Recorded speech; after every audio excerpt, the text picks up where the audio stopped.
His secretary winked as she spilled coffee on my blouse. Oops. He likes me messy, she giggled, eyeing my husband like she owned him. At the board meeting, I walked in wearing a power suit and dropped the mic. Literally. I just bought 51% of the company. She's no longer his secretary. I promoted her to janitor. Enjoy the mop. His secretary winked as she spilled coffee on my blouse. The memory burned hotter than the scalding liquid that had soaked through my cream silk top just hours earlier. I stood in my walk-in closet, staring at the stained garment I'd flung over the hamper, still unable to process what had happened at Crawford Industries today. A company that once bore my DNA in every brick, policy and handshake was now a place where I, Ruby Crawford Hamilton, was treated like an unwelcome outsider. Before I continue my story about reclaiming my family's legacy, I want to thank you for joining me on this journey of rediscovery and empowerment. If stories about standing your ground and fighting for what's rightfully yours resonate with you, consider subscribing. It's completely free and connects you with others who believe in preserving what matters most. Now let's dive in. I ran my fingers over the row of power suits I hadn't worn in 15 years, each with price tags still attached.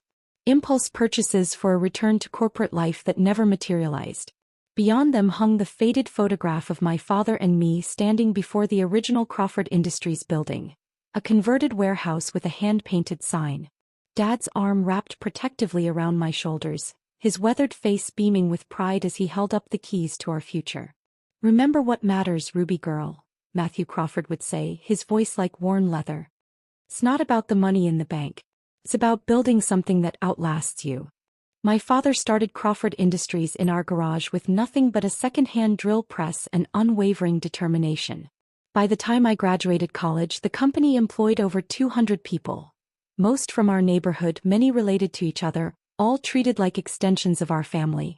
Dad insisted I learn the business from the ground up. Summer vacations meant working in shipping, then accounting, then sales.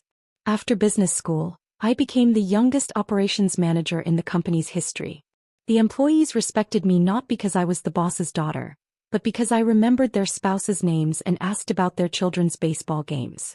Because I brought homemade cookies to meetings and stayed late helping the cleaning staff when deadlines loomed. Because I was my father's daughter in more than just name. Then along came Bentley Hamilton, charming, ambitious, with a sales pitch that could seduce even the most reluctant clients.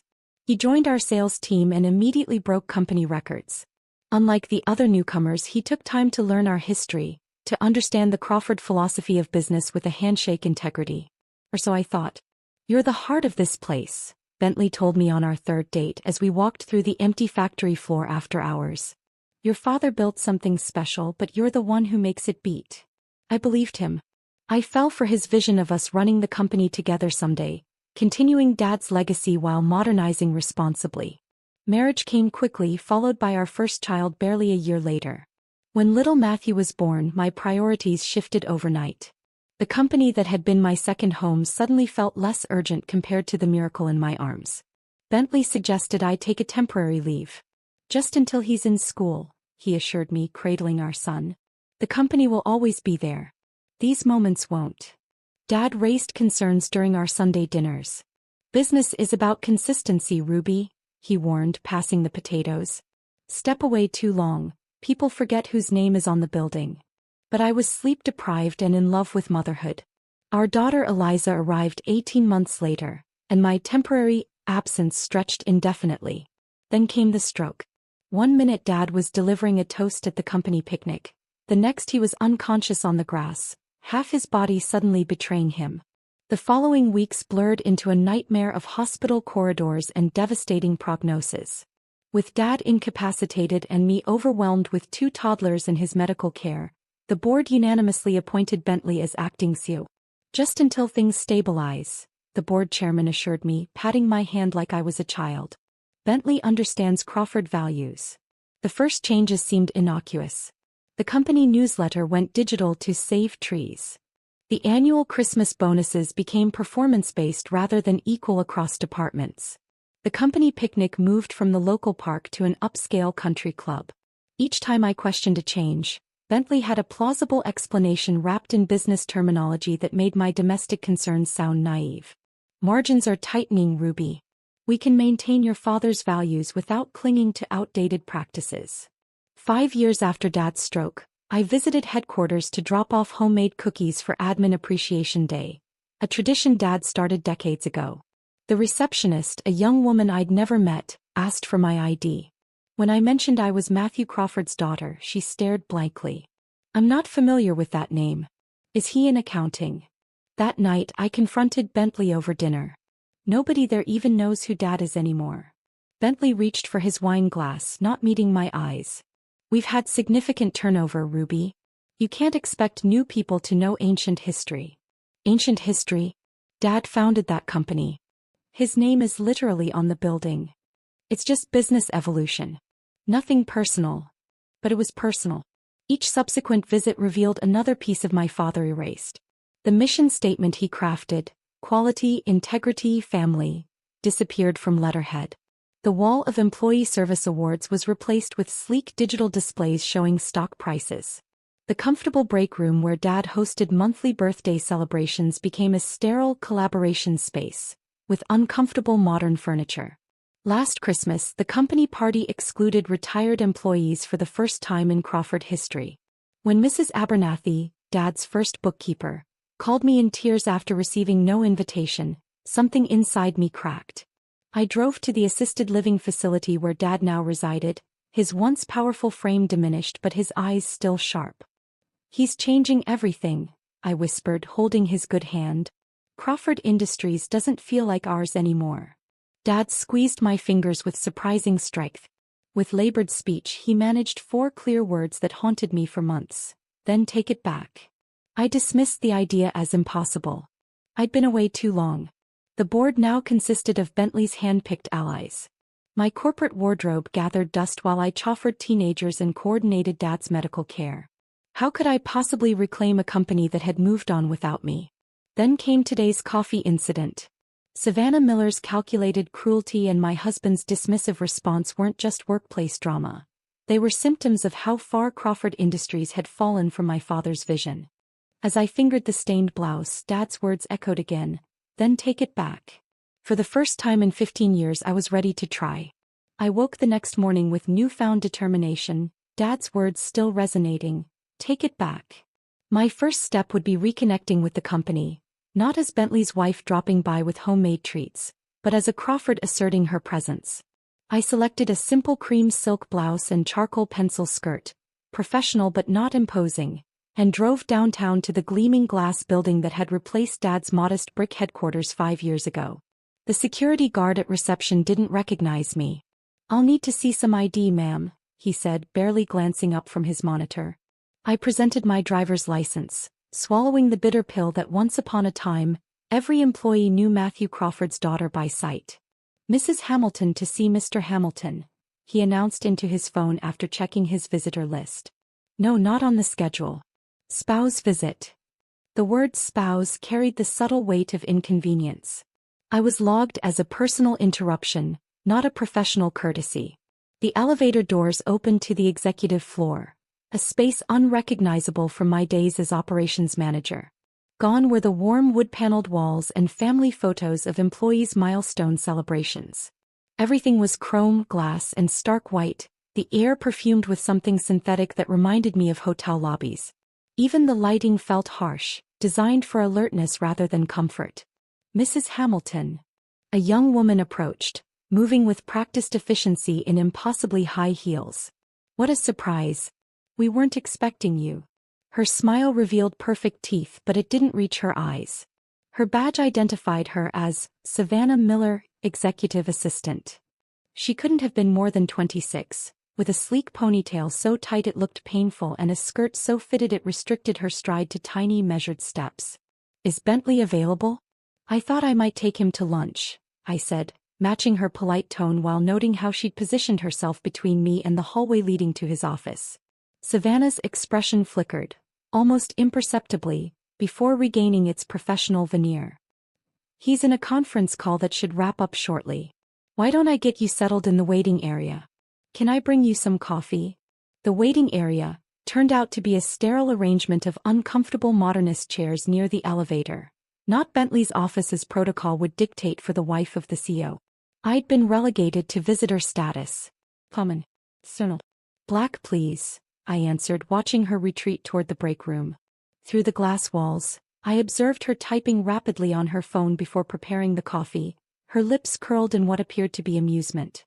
Savannah returned with 2 coffee cups, handing me one while keeping the other, adorned with a perfect imprint of bright red lipstick, for herself. Mr. Hamilton should be free soon, she said, remaining standing though there were empty chairs. He's been under such pressure lately with the Anderson merger. I've been staying late most nights to help him manage the workload. The emphasis on nights wasn't subtle. Nor was the proprietary way she adjusted her blouse, drawing attention to the monogrammed cufflinks securing her sleeve, cufflinks I'd given Bentley for our 10th anniversary. I was contemplating this revelation when Bentley's laugh echoed down the hallway, that specific laugh he reserved for important clients and board members. Savannah's demeanor transformed instantly, her posture straightened, eyes brightening with anticipation. Bentley rounded the corner, engaged in animated conversation with 2 men in expensive suits. He faltered momentarily upon seeing me but recovered quickly. Ruby. What a surprise. He kissed my cheek perfunctorily before making introductions. Gentlemen, my wife. Ruby, these are the Anderson brothers, our newest acquisition partners. Savannah stepped forward with practiced grace. Your coffee, Mr. Hamilton, prepared just how you like it. She handed him the lipstick-marked cup with a smile that contained an entire private conversation. As Bentley accepted it, their fingers brushed in a touch that lingered 2 seconds too long. His wedding ring caught the fluorescent light, the same ring I'd placed on his finger 17 years ago when we'd promised forever. What happened next occurred in slow motion. Savannah pivoted toward me, coffee cup still tilted slightly forward. Her heel caught on nothing at all, a practice stumble, and suddenly hot liquid cascaded down my silk blouse, the brown stain spreading across the cream fabric like a Rorschach test of betrayal. Oh! Savannah gasped, eyes wide with manufactured shock. I'm so clumsy. Let me help you clean up. She dabbed ineffectually at my blouse with a tissue, managing only to spread the stain further. Then came the whispered words that confirmed everything wasn't just in my imagination. Oops.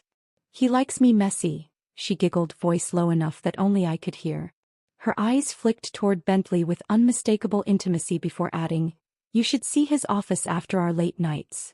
I stepped back, coffee dripping onto my skirt as Bentley approached with a look of mild concern that never reached his eyes. Accidents happen, he said dismissively. Savannah, show my wife to the restroom, would you? Gentlemen, shall we continue in the conference room? Just like that, I was dismissed. An inconvenience to be managed while important business continued. In the bathroom, I blotted at my ruined blouse with paper towels, my hands trembling with a mixture of humiliation and rage. The door swung open, revealing an older woman in a Crawford Industries uniform. She froze upon seeing me. Miss Ruby? Is that really you? Through my tears, I recognized Margaret Peters, Dad's former executive assistant who had apparently been demoted to maintenance staff. Her once proud posture now stooped with age and perhaps resignation. Margaret? What happened to you? I asked, abandoning my blouse to grasp her weathered hands. Budget restructuring, she replied with a sad smile. Most of us old-timers got shifted around after Mr. Bentley's new team came in. Those who didn't take early retirement packages were reassigned. At least I still have health insurance for my Arthur's medications. For the next 15 minutes, Margaret filled in the gaps of my knowledge. How Bentley had systematically pushed out Dad's loyal employees, how Savannah had appeared 6 months ago and immediately established herself as untouchable, how rumors swirled about company funds being diverted to shell corporations with curious ownership structures. Your father would be heartbroken to see what's happening, Margaret whispered. The Crawford name means nothing here anymore except on letterhead. I straightened my shoulders, decision crystallizing. Do you still have access to company records, Margaret?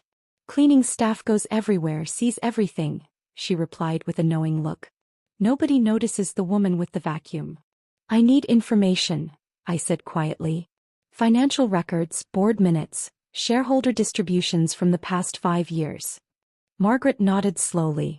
About time someone looked beneath the surface. Meet me tomorrow at Carlson's Diner, 7 a.m. Nobody from here eats at places without cloth napkins.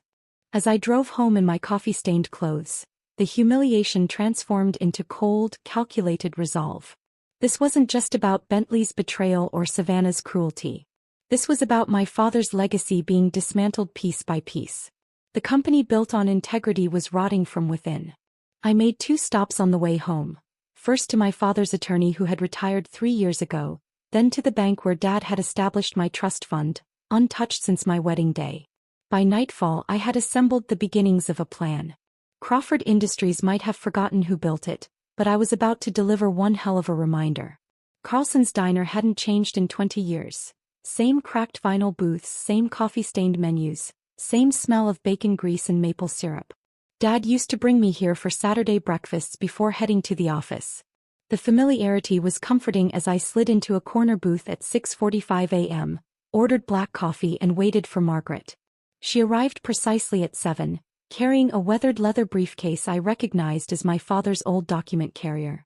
Margaret had aged visibly in the years since Dad's stroke. Her once auburn hair now completely silver, deep lines etched around her eyes, but her posture remained military straight as she slid into the booth across from me. "You're taking a risk meeting me," I said quietly after the waitress poured her coffee. Margaret's laugh was dry as autumn leaves. "What are they going to do, demote me to cleaning toilets?" "Oh wait." He tapped the briefcase. "I've been gathering things for years. Didn't know why, just felt wrong throwing away the real Crawford history. Guess I was waiting for you to come back." She unlatched the case and passed me a thin folder. "Start with these board minutes from the last 5 years. Notice who's missing from attendance." I flipped through the documents, confusion mounting. "There are no Crawford representatives here except Bentley." "Your father's stroke was convenient for some people," Margaret said, stirring sugar into her coffee. "The board was gradually reconstructed. Your family's controlling interest became diluted through some complicated stock maneuvers. I'm no financial expert, but even I could see something wasn't right. But the company is still called Crawford Industries. We still own the majority shares. On paper maybe." Margaret slid another folder toward me. "These are property acquisitions made by shell companies that, if you look closely enough, all trace back to a holding company called BHS Enterprises. Bentley Hamilton Securities. I guessed." Margaret nodded. "With an interesting silent partner, S. Miller Investments." "Savannah Miller," I whispered, the coffee incident suddenly taking on new dimensions. This wasn't just an affair. This was a calculated business partnership. "There's someone else you need to talk to," Margaret said, checking her watch. "George Whitman." The name hit me like a physical blow. George had been Dad's best friend, our chief financial officer for 30 years and my honorary uncle. He'd taught me to drive, attended my college graduation and given a heartfelt toast at my wedding. Then he'd suddenly retired 3 years after Dad's stroke. "I thought he moved to Florida," I said. Margaret shook her head. "Live's 20 minutes from here." Bentley spread rumors about early dementia to discredit him when George questioned some financial decisions. Last I heard, he was consulting for small businesses and avoiding anything with the Crawford name. She wrote his address on a napkin. "He's been waiting for this day longer than I have." I found George's modest ranch-style home in a quiet subdivision across town. The man who answered the door bore little resemblance to the robust financial wizard who'd once commanded our boardroom. His shoulders had collapsed inward, his former wrestler's physique diminished. But his eyes, those shrewd blue eyes that could spot a discrepancy in a financial statement from across the room, lit up with recognition. "Ruby Crawford," he breathed, enfolding me in a bear hug that smelled of pipe tobacco and aftershave. "My God, you're the spitting image of Matthew in his prime." George's living room walls were covered with photos of his life at Crawford Industries. Company picnics, retirement parties, the groundbreaking for our second factory. A visual timeline of everything that had been erased from the current headquarters.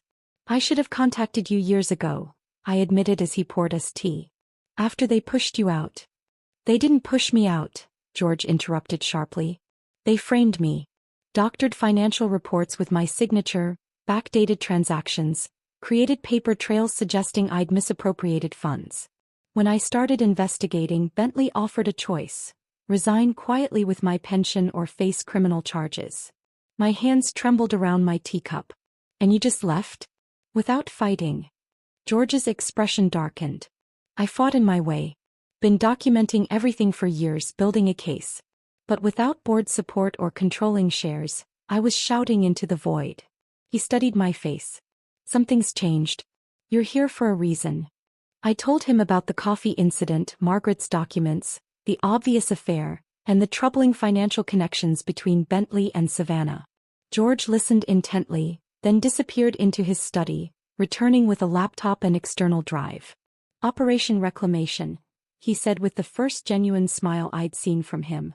Every questionable transaction, every violated bylaw, every instance of corporate malfeasance I could document. Plus something they don't know I kept. My original employment contract signed by your father, granting me stock options that were never properly cancelled. For the next 3 hours, George walked me through his meticulous documentation. The pattern was clear. Bentley had been systematically weakening Crawford family control while enriching himself and his allies. The company's foundational values hadn't just been abandoned. They'd been deliberately targeted for destruction. Why would he dismantle everything that made the company successful? I asked. Because principled companies are harder to strip mine, George replied grimly. Every decision your father made prioritized long-term stability over short-term profit. Bentley's playing a different game. Pump up value, extract resources, move on. Before I left, George made a call to Harold Jenkins, our former production manager who now worked for a competitor. By dinner time, I had meetings scheduled with 6 former Crawford executives who'd been pushed out under suspicious circumstances. A network was forming. People who remembered what Crawford Industries stood for and wanted justice. That night, after Bentley texted he was working late, the lie now transparent, I drove to the storage facility where Dad kept personal records. I hadn't visited in years, paying the fees automatically through his trust. The security guard recognized me immediately. He'd worked briefly in our mailroom decades ago. Inside the climate-controlled unit lay the physical history of Crawford Industries. Original blueprints, handwritten ledgers, photographs, and most importantly, filing cabinets containing incorporation documents and shareholder agreements drafted long before digital records could be manipulated. Under the harsh fluorescent lights, I discovered something Bentley had clearly missed. A provision in the original company charter giving the founder or direct descendants special voting rights under specific circumstances of suspected misconduct. The clause had never been invoked, but it existed in black and white, signed and notarized 40 years ago. I sat on the concrete floor surrounded by my father's legacy, a plan crystallizing with each document I examined. The company's quarterly board meeting was scheduled for next Thursday, just 9 days away. With George's evidence, Margaret's inside information and the network of former employees, I had a foundation. With Dad's legal provisions I had leverage. Dawn was breaking as I finally closed the storage unit. Exhausted but clear-headed, I drove to the assisted living facility where Dad resided. Though his stroke had limited his mobility and speech, his mind remained sharp. I needed his blessing for what would come next. He was awake, watching sunrise paint the sky outside his window. When I entered, his good eye focused intently on my face, recognizing something had fundamentally changed. I found it, Dad, I said, taking his hand. The way back. The way to save Crawford Industries. I outlined my discoveries and plans in simple terms, watching his expression closely. When I finished, Dad squeezed my hand with surprising strength. With effort he formed 4 clear words: "You are my legacy." In that moment, standing in the golden morning light with my father's approval warming me, I made my final decision. Crawford Industries wouldn't just be reclaimed, it would be reborn. The clock that had stopped 15 years ago when I stepped away began ticking again, counting down to a reckoning no one at that gleaming glass headquarters could possibly anticipate. 9 days. The countdown to the quarterly board meeting ticked relentlessly in my mind as I drove home from Dad's facility. 9 days to orchestrate a corporate coup while maintaining the facade of an oblivious housewife. The irony wasn't lost on me. For years I'd played the role Bentley expected, and now that very underestimation would be his downfall. My first call was to Erica Patterson, Dad's longtime attorney who had retired shortly after Bentley took over. Now running a small practice specializing in corporate governance, she listened without interruption as I outlined what I'd discovered. The founder's provision is legitimate, she confirmed after reviewing the documents I'd photographed. It's unusual but not unprecedented. A safeguard against hostile takeovers that was common in family businesses of that era. The question isn't legality but leverage. How many shares can you access? My trust fund held 15% of Crawford Industries stock. Significant but not controlling. George's improperly cancelled options represented another 3%. Margaret had quietly held on to 2% gifted by Dad years ago. The retired executives in my fledgling network controlled small percentages that collectively might reach 7%. We need 34% to invoke the founder's provision, Erica explained. And we'll need ironclad evidence of misconduct to justify using it. I spent that afternoon in Erica's office, mapping out potential allies and obstacles. By evening we'd identified a crucial target. Douglas Fletcher, the oldest-serving board member who had been Dad's banker for decades before Bentley relegated him to a symbolic role. Fletcher controls 8% through his family investment firm, Erica noted. And from what I hear, he's been increasingly uncomfortable with Bentley's direction. Our strategy took shape. I would approach Fletcher with George's evidence, appeal to his history with Dad and secure his shares for the vote. Meanwhile, Erica would quietly contact other minority shareholders who'd been sidelined in recent years. At home I maintained perfect normalcy. When Bentley returned that night, I greeted him with a gentle kiss and no mention of the coffee incident. During dinner, I listened attentively to his complaints about incompetent middle management, while silently identifying which loyal employees I would reinstate after the takeover. "You seem different," Bentley remarked, studying me over his wine glass. "More present." I smiled, channeling 15 years of acting experience as the supportive wife. "Just trying to take more interest in your work.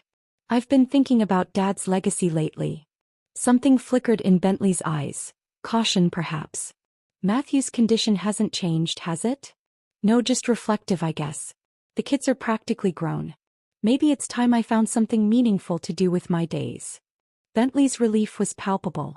"You should take a class. Join a charity board. Something fulfilling but flexible." His tone made clear what he meant. Something that wouldn't interfere with his life or career. The next morning, I met Douglas Fletcher for coffee at an out-of-the-way cafe where Crawford employees wouldn't venture. At 72, Fletcher remained sharp, his handshake firm as he assessed me with banker's calculated eyes. "You look like Matthew in his prime," he said, the exact words George had used. Same determination around the mouth. I presented the evidence methodically: the shell companies, the diverted funds, the systematic dismantling of Crawford values. Fletcher listened without comment, occasionally making notes in precise handwriting. When I finished, he closed his leather portfolio slowly. "I've known something was wrong for years. Couldn't prove it, and my protests were consistently outvoted." He fixed me with a penetrating stare. "What exactly do you want from me, Ruby?" "Your proxy at the board meeting next Thursday. And your word that you'll keep this conversation confidential until then." Fletcher considered for a long moment. "Matthew saved my bank during the savings and loan crisis when everyone advised him to pull his accounts. Said he valued relationship over interest rates." He nodded once, decisively. "You have my proxy." Day by day our coalition grew. A retired vice president pledged his shares. So did a former plant manager. 3 regional sales directors who'd been pushed out during restructuring eagerly joined our cause. By day 5 we controlled 29%. Tantalizingly close to the threshold needed. Meanwhile, I lived a double life with increasing difficulty. While preparing family dinners, I took coded calls from Erica about stock acquisitions. While doing laundry, I studied corporate bylaws. While Bentley slept, I emailed strategic documents to our growing team of allies. The charade nearly collapsed on day 6. I was reviewing confidential financial records in my home office when Bentley returned unexpectedly from work. I barely had time to switch screens before he appeared in the doorway. "What are you working on so intently?" he asked, loosening his tie. "Planning Dad's 75th birthday," I lied smoothly. "The assisted living facility is helping coordinate something special." Bentley frowned. "That's months away. You know me, always the overplanner." I closed the laptop casually. "Bad day at work?" Fletcher's being difficult about the Anderson acquisition. Suddenly questioning every detail like he's relevant again. Bentley poured himself a scotch from the small bar in the corner. And someone's been accessing old personnel files. IT flagged it this morning. My pulse quickened. Margaret had been using her cleaning staff credentials to gather information. Probably just a system glitch. Probably. Bentley studied me over his glass. You visited your father yesterday? I visit him every week. You know that. Savannah thought she saw your car near headquarters afterward. The question hung unasked between us. I manufactured a laugh. Downtown after visiting hours? I was at Sarah's book club. Call her if you don't believe me. Thank God I'd actually asked my friend to cover for me if needed. The moment passed, but I knew our window was narrowing. Someone had noticed the unusual activities. Margaret texted a warning the next morning. Security protocols had been heightened, badges were being checked more rigorously. On day 8, Erica called with triumphant news. We've got 32%. 2% short but gaining momentum. That same afternoon, Fletcher called with a problem. Hamilton knows something's happening. He's called an emergency executive session before the main board meeting, trying to push through the Anderson merger before anything can interfere. We needed one more ally. Someone with significant shares and courage to stand against Bentley. Someone he wouldn't suspect. The answer came from an unexpected source. Bentley's younger brother Timothy, George suggested during our final strategy meeting. He inherited 5% from their grandmother but never takes an active role. He and Bentley haven't spoken in years, some dispute over family property. Would he help us? I asked. George's smile was wolfish. Bentley blocked his application to work at Crawford straight out of business school. Said nepotism would look bad, right before promoting his college roommate to vice president. The night before the board meeting, I made the pivotal call to Timothy Hamilton from a burner phone. He listened silently to my proposition, asked 3 incisive questions that confirmed his business acumen, then simply said, "Email me where to sign." With Timothy's shares we controlled 37%, enough to invoke the founder's provision and force a comprehensive vote on leadership. The final evening I stood before my closet contemplating the battle uniform for tomorrow's war. The power suits still bore price tags, preserved in plastic for a return to corporate life that had never materialized. Until now. I selected a charcoal gray suit with subtle Crawford blue pinstripes. Dad's favorite color, incorporated into every company logo until Bentley rebranded with sleek silver. I laid out crisp documents in my briefcase. Original papers from Dad's storage unit, George's meticulous evidence, partnership agreements, proxy authorizations. Then I added one final touch. Dad's old fountain pen, the one he'd used to sign the original incorporation papers 40 years ago. In the bathroom I studied my reflection as I applied subtle makeup and styled my hair into a professional updo. The woman in the mirror wasn't the comfortable housewife who'd spent 15 years on the sidelines. This was Ruby Crawford re-emerging, the heir apparent who'd once known every employee's birthday, the operations manager who could recite production numbers from memory, the daughter trained from childhood to lead. "Who are you talking to?" Bentley asked from the bedroom, hearing my whisper. "Just myself," I called back. "Finalizing plans for Dad's appointment tomorrow." Another lie, but the last one. By this time tomorrow, truth would be the new currency at Crawford Industries, and its rightful guardian was ready to take her place. Morning arrived with crystalline clarity. I'd barely slept, but adrenaline provided all the energy I needed. Bentley had left early for pre-meeting preparations, his kiss on my cheek perfunctory, distracted. He had no idea it was goodbye. I dressed methodically, the charcoal suit with Crawford blue pinstripes, a simple white blouse, my mother's pearl earrings, low heels that wouldn't compromise my mobility or confidence. The woman in the mirror looked both familiar and strange. The girl who had once been Matthew Crawford's heir apparent now matured, tempered by years of silent observation. The Crawford Industries headquarters gleamed in the morning sun as I parked in a visitor spot. This time I didn't approach the front desk or announce myself. George waited by the service entrance, employee badge clipped to his jacket. "Margaret cleared our access," he whispered, ushering me toward the freight elevator. "Security protocols were changed last night, but she has a friend in IT who made sure our credentials still work." We rode silently to the executive floor, emerging into an empty corridor. The boardroom was 3 doors down, the same room where Dad had conducted quarterly meetings for decades, though now redesigned with sleek minimalism that erased its history. Through the glass walls I could see the meeting already in progress. Bentley stood at the head of the table, laser pointer circling figures on a projection screen. Savannah sat near him, taking notes with exaggerated diligence. Board members in expensive suits listened with varying degrees of engagement. Fletcher checking his watch, Timothy Hamilton examining his fingernails with studied indifference. "Ready?" George asked softly. I nodded, clutching Dad's fountain pen like a talisman. We entered without knocking. The pneumatic door hissed open, creating an instant vacuum of silence as heads turned toward the interruption. Bentley froze mid-sentence, laser pointer still illuminating projected revenue forecasts that I now knew to be manipulated. "Ruby." Confusion flickered across his face, quickly replaced by irritation. "We're in the middle of a meeting." "I know exactly what you're in the middle of, Bentley." My voice was steady, authoritative, a tone I hadn't used in 15 years. "And I'm here to stop it." Savannah recovered first. "Mrs. Hamilton, should I call security to escort you out?" Her sugary concern couldn't mask the panic in her eyes as she noticed George standing behind me. "That won't be necessary, Miss Miller." I moved to the center of the room, placing my briefcase on the table. "This is, after all, a family business. And I'm family." Fletcher cleared his throat. "Perhaps we should hear what Ruby has to say." Bentley's smile was strained as he addressed the room. "My wife has been under considerable stress lately. Her father's condition." "My father would be appalled by what you've done to his company," I interrupted, my words landing like stones in still water. "Fortunately, he built safeguards into the very foundation of Crawford Industries.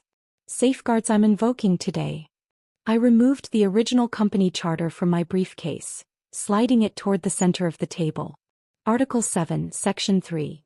In cases of suspected corporate malfeasance, the founder or direct descendants may call for a comprehensive leadership vote with special weighted voting rights for founding shares. Timothy Hamilton leaned forward, poorly concealing his smile. "I believe that requires significant shareholder support." "It does," I agreed. 34% to be precise. I placed a stack of proxy statements beside the charter. "I control 37% as of this morning." Bentley's face drained of color. "That's impossible. You only have 15% through my trust," I finished for him. "Plus George's improperly cancelled options, Margaret's holdings, several retired executives' shares, Fletcher's family investment block, and," I paused for effect, "your brother Timothy's 5%. Timothy raised his coffee cup in mock salute as Bentley's head whipped toward him. "You wouldn't," Bentley hissed. "Already did." Timothy shrugged. "Family loyalty, something you might want to study up on." Savannah shot to her feet. "This is ridiculous. You can't just walk in and—" "Actually she can," Fletcher interrupted, pointing to the charter. "I've reviewed the provision. It's legally binding." The next 30 minutes unfolded with surgical precision. George presented evidence of financial irregularities, including documentation of the shell companies controlled by Bentley and Savannah. Fletcher confirmed that funds had been diverted from employee pension accounts. Timothy revealed that the Anderson merger would have triggered massive executive bonuses while devaluing existing shares. Throughout it all, Bentley's expression cycled through disbelief, anger, and finally desperate calculation. When the evidence presentation concluded, he attempted one last stand. "This is a witch hunt based on outdated sentimentality," he argued. "Crawford Industries needed modernization to survive. Without my leadership, this company would have collapsed years ago." "Interesting perspective," I replied, opening the final folder from my briefcase. "These are the true financial projections for the last quarter, not the manipulated versions you've presented to the board. The company has been profitable despite your asset stripping, not because of it." The vote was swift and decisive. Using the weighted founders provision, my 37% translated to a controlling interest.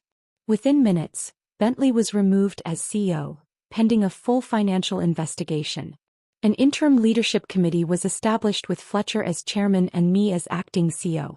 Bentley stood frozen as his corporate kingdom collapsed around him. "You planned this all along," he said softly, dangerously. "All those years pretending to be content as a housewife." "No," I corrected him. I trusted you all those years. Until last week when your secretary winked as she spilled coffee on my blouse. Oops. He likes me messy, she giggled, eyeing you like she owned you. Savannah's face flamed as heads turned toward her. That moment crystallized everything wrong with what you'd done to Crawford Industries, I continued. It wasn't just about our marriage. It was about the legacy you were destroying. Security arrived to escort Bentley and Savannah from the building. As they reached the door, I made one final announcement. Miss Miller, you're not fired. The surprise on her face was almost comical. Crawford Industries has always valued loyal employees. You'll be reassigned to facilities management, effective immediately. Margaret will show you where to find the cleaning supplies. After the meeting adjourned, I stood alone in the boardroom, emotions finally catching up to me. The victory felt hollow without Dad witnessing it. My marriage was over. My children would have questions I wasn't sure how to answer. My phone buzzed with a text from my daughter. Mom, what's happening? Dad just called sounding weird. Reality crashed down.